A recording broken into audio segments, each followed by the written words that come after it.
You know that feeling, right? Oh, I do. It's usually January, or maybe it's right after a doctor's appointment that was, let's say, a little shaming.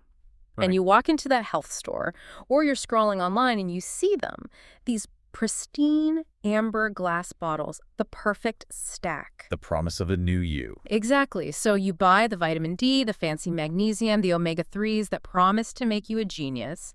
You feel so responsible just typing in your credit card number. Of course. The purchase itself feels like a health benefit. It does. But then fast forward, I don't know, 3 weeks, and you're staring at this chemistry set on your counter, and this little suspicion creeps in. Is this even doing anything? Yes. Is this doing anything? Or did I just spend $200 on really, really expensive urine? That is the classic supplement dilemma. And honestly, expensive urine isn't just a joke. In nutrition circles, we talk about bioavailability all the time. It is the metric that matters. Just availability. You could buy the highest quality, organic, pure source stuff on Earth. But if your body flushes it out before it can even cross the intestinal wall, you're effectively just renting those vitamins for a few hours. Renting vitamins. That is a truly depressing image. Well, that's often what's happening. And that is exactly what we are digging into today. We found this source that just completely flips the script. It's called The Complete Guide to When to Take Vitamins and Supplements for Optimal Absorption by Ingredientsage. Right. And the whole premise is wild to me because it shifts the focus completely. It's not just about what you take, it's about when and how. Exactly. It frames timing not as some chore, but as a practical framework for, like, biohacking. The mission here isn't to get you to take more pills. Thank goodness. No, it's to help you hack your own biology so the things you're already taking actually get into your bloodstream, into your cells. We have to look at the chemistry of it, how nutrients interact with fat, with water, and the big one people forget, how they fight with each other. Okay, so before we dive into the protocols, I have to confess my current strategy. I'm ready. I call it the kitchen sink method.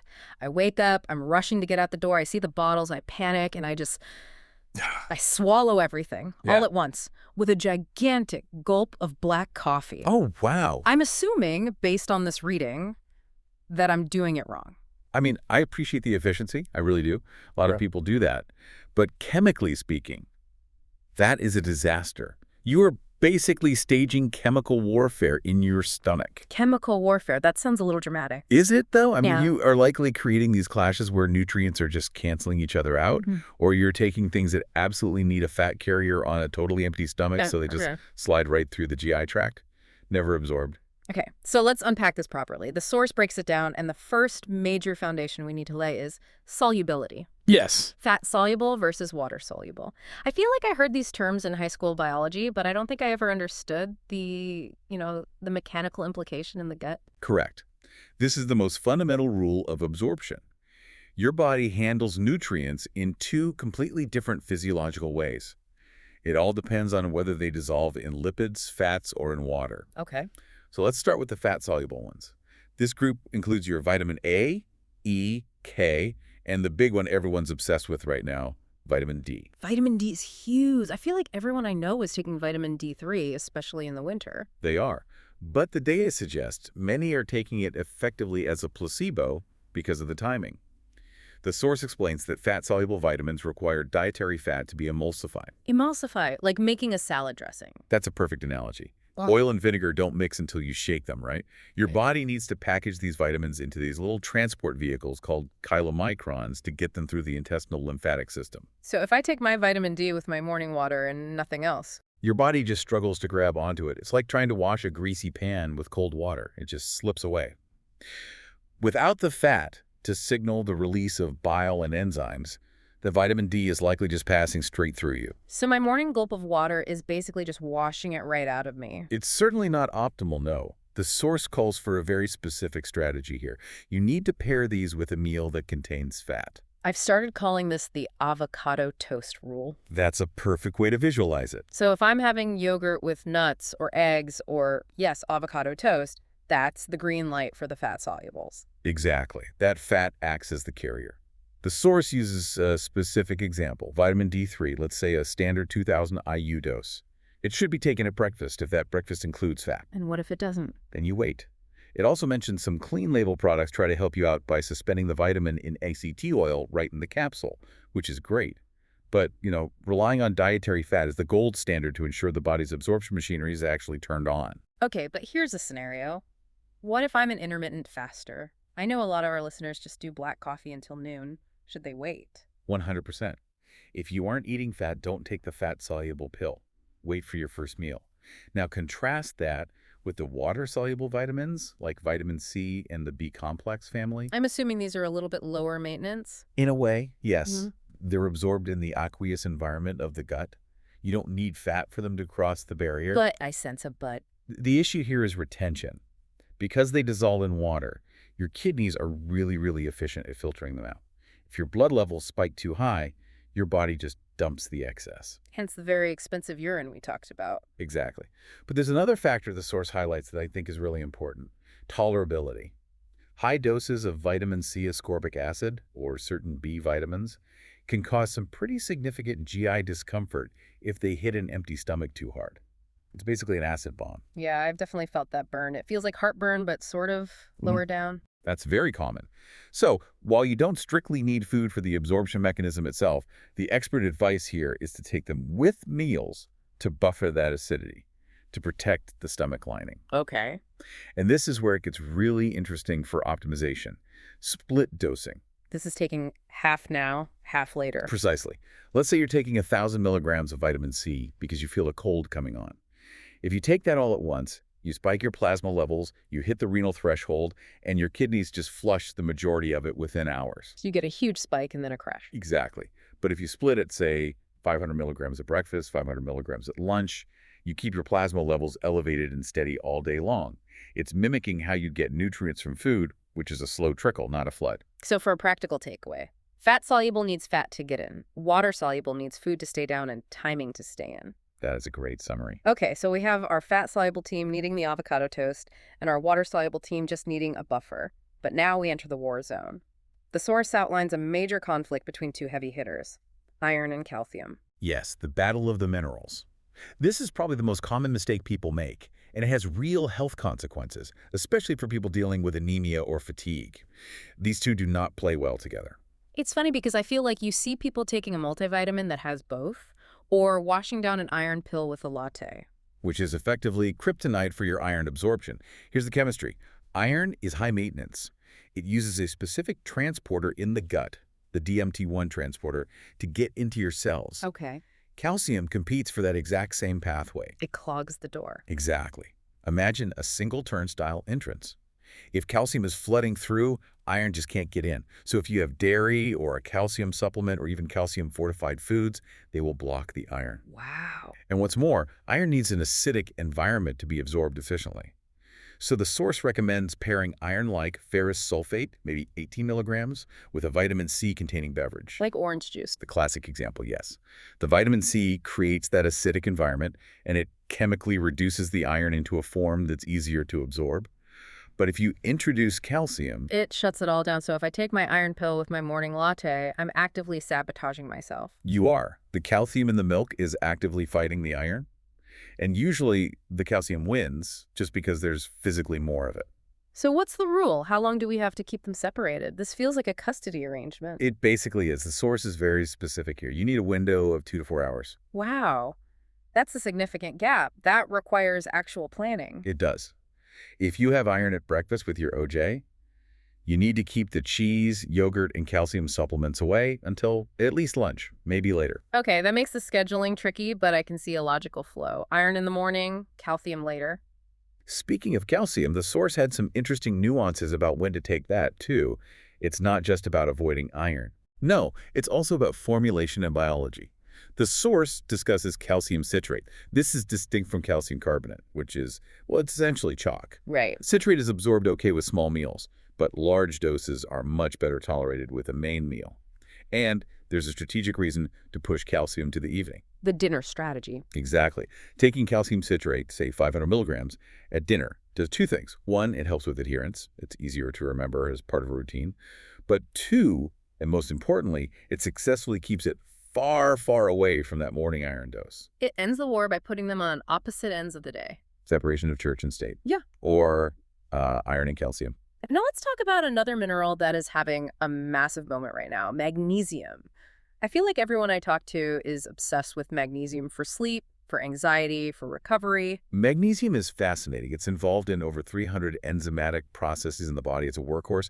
But for most people, the immediate benefit they feel is muscle relaxation and just calming the nervous system. And that's a valid use case, but the source makes it clear that the form matters. You can't just buy a bottle that says magnesium. Correct. If you buy cheap magnesium oxide, you're mostly just buying a laxative. It's not well absorbed, so it draws water into the gut.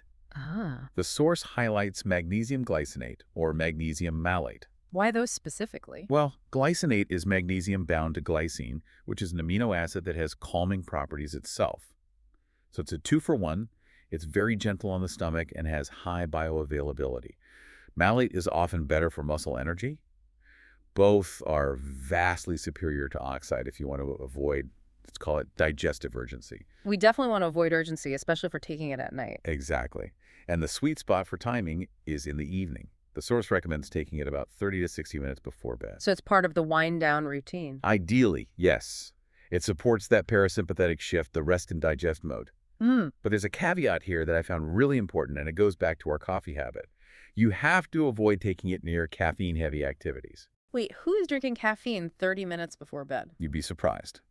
But it also applies to people who might take magnesium in the late afternoon while having a coffee pick-me-up. Yeah. The caffeine counteracts the calming effect you're trying to achieve. So you're sending mixed signals. Yes, to your nervous system. Yeah. Caffeine says, wake up, block adenosine, and magnesium says, relax the muscles. It's just confusing for the body. Okay, so magnesium is the nightcap. Let's circle back to fats for a second, because there's another supplement that relies on them, and it's one where the side effects are notorious: omega-3s, fish oil. Yes. Similar to vitamin D, omega-3s need fat to be absorbed into your cell membranes. But there's another very practical reason to take these with a meal that has nothing to do with absorption and everything to do with social interaction. The dreaded fish burps. Exactly. Reflux. It is the absolute worst. You take a fish oil pill on an empty stomach, and for the next 3 hours, you are just tasting the ocean. It's unpleasant. And biologically, it's a sign that the oil is just sitting on top of your stomach acid instead of being properly emulsified and digested. Okay, that's a disgusting but helpful visual. When you eat a meal, the pyloric sphincter, the valve at the bottom of the stomach, opens to let food through. If you just take a pill with water, that valve stays closed longer, and the pill just dissolves and floats. So the source has a fix for this. It does. It suggests taking your omega-3s like a standard 1,000 milligram dose with lunch. Why lunch specifically? Why not breakfast with the vitamin D?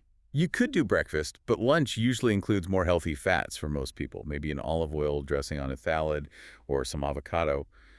That fat helps maximize the uptake for heart and cognitive health, and it buries the supplement in the food so you minimize that reflux. I like that. Lunch is the omega station. Now, the source also goes into some specialized needs, because obviously a 25-year-old gym goer and a 70-year-old grandmother have different biology. Right. Let's start with pregnancy. The big one here is folate. And we should distinguish folate, not necessarily synthetic folic acid, right? Ideally methylated folate, yes. But the key is the dosage and the timing. The source emphasizes 400 micrograms. It is absolutely critical for neural tube development in the fetus. This is one where consistency is non-negotiable. You cannot skip days. And what about as we get older? I thought the section on vitamin B12 and aging was really insightful. This is a crucial point for healthy aging. B12 requires strong stomach acid and a protein called intrinsic factor to be absorbed. As we age, our stomach acid levels naturally drop. So we could be eating the same amount of B12 but getting way less of it into our blood. Exactly. You lose the efficiency of extraction. The source recommends a specific form called methylcobalamin. Methylcobalamin. It's a mouthful. But basically, it's a pre-methylated form. It's bio-ready. Your body doesn't have to convert it. The recommendation is to take this in the morning to support energy and nerves. B12 is linked to ATP production energy, so taking it at night might actually keep you up. Got it. Morning energy boost for older adults. Now let's talk about the wild west of supplements. Probiotics. So many strains, so many rules. The challenge with probiotics is simple: survival. You're swallowing live bacteria and then dropping them into a vat of hydrochloric acid. Your stomach. Not exactly a friendly environment. No. The goal is to get them through the stomach and into the intestines alive where they can colonize. Yeah. The source mentions a specific strain, Lactobacillus rhamnosus GG, as an example. And how do we make sure they survive that acid bath? Generally, taking them with meals helps. The food raises the pH of the stomach slightly, and the fat or fiber in the meal gives the bacteria something to sort of ride on. But Encapsulation technology varies wildly. Some pills are enteric-coated, which means they're designed to resist acid and only dissolve in the gut. so rule number one is actually read the label. Yes, if the label says take on an empty stomach, it probably has a special coating. If it doesn't specify, take it with food to be safe. Okay, we have covered a lot of specific rules, but the source ends with a really important section on safety and the "it depends" factor, because we aren't all the same. This is the disclaimer that actually matters. Mm. Individualization. Your best time to take something might shift based on your kidney function, your age, or other medications you're on. What are the big red flags the source mentions? Thyroid medications and anticoagulants, blood thinners, these are major. Let's break those down. How do supplements mess with thyroid meds? Well, levothyroxine, for example, is incredibly sensitive. It has to be taken on a completely empty stomach, usually an hour before anything else. Coffee, food, other supplements. Calcium and iron are notoriously bad here. They can actually bind to the thyroid meds in your stomach and render them ineffective. So if you take your perfect morning stack right with your thyroid med, you might be neutralizing your own prescription. You are unmedicating yourself. That's exactly right. That is terrifying. And what about blood thinners? With anticoagulants like warfarin, things like vitamin K or extremely high doses of vitamin E can affect blood clotting time. Vitamin K promotes clotting. The medication tries to stop it. If you suddenly start taking a K supplement, you're fighting your medication. So this schedule we're discussing, it's a framework. It has to be adjusted around prescriptions. And I loved the listen to your body rule. It feels like common sense, but we so often ignore it. Yes, we get so caught up in the rules that we ignore feedback. If a supplement causes you GI distress, or if you start sleeping poorly after adding a new pill, the dosage or the timing is wrong for you. Right. Two people can take the exact same magnesium pill at 9 p.m. One sleeps like a baby, the other gets an upset stomach. You have to be the detective of your own biology. So don't just push through the stomachache because some influencer said it's good for you. Never. Your body is giving you data. Use it. Okay, we've covered a ton of chemistry here. I want to synthesize this. Let's build the perfect day recap based on the source. All right, let's build the timeline. Start us off with breakfast. Breakfast is your powerhouse. This is where you take your D vitamins and your iron. Remember, pair the iron with orange juice or some vitamin C. And crucially, if your breakfast includes fat, this is also where you drop in your vitamin D. Okay. Moving to lunch. Lunch is for the lipids. This is the best time for your omega-3s or fish oil. You've got a meal with some fat content, which helps absorption and critically stops the fishy reflux. Then dinner. Dinner is for calcium, specifically calcium citrate. It keeps it far away from the morning iron, preventing that competition, and it helps you build a routine. And finally, bedtime. The wind down. Magnesium, preferably glycinate or malate, 30 to 60 minutes before sleep. And no caffeine nearby. That actually sounds manageable. It flows with the natural rhythm of the day. It does. Yeah. And if you think about it, it sort of mimics how we might naturally encounter nutrients.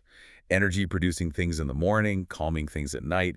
It's circadian biology applied to supplements. So what does this all mean for the listener who's staring at their supplement cabinet right now, feeling a little overwhelmed? I think the big takeaway is a shift in mindset. We spend so much time and money obsessing over ingredients. Is this organic? Is this the purest source? And that stuff matters. But the biology of when we consume them is the missing half of the equation. Biooptimization isn't just about what you buy. It's about respecting the chemical environment of your own body. I love that. It's about respect, respecting the chemistry. Precisely. So here is my challenge to you, listening right now. Go look at your stack, look at what you took this morning, and ask yourself, am I accidentally canceling out my own health investment by taking the right things at the wrong time? Maybe it's time to move that calcium to dinner. It might make all the difference. Thanks for diving in with us. We'll catch you on the next one.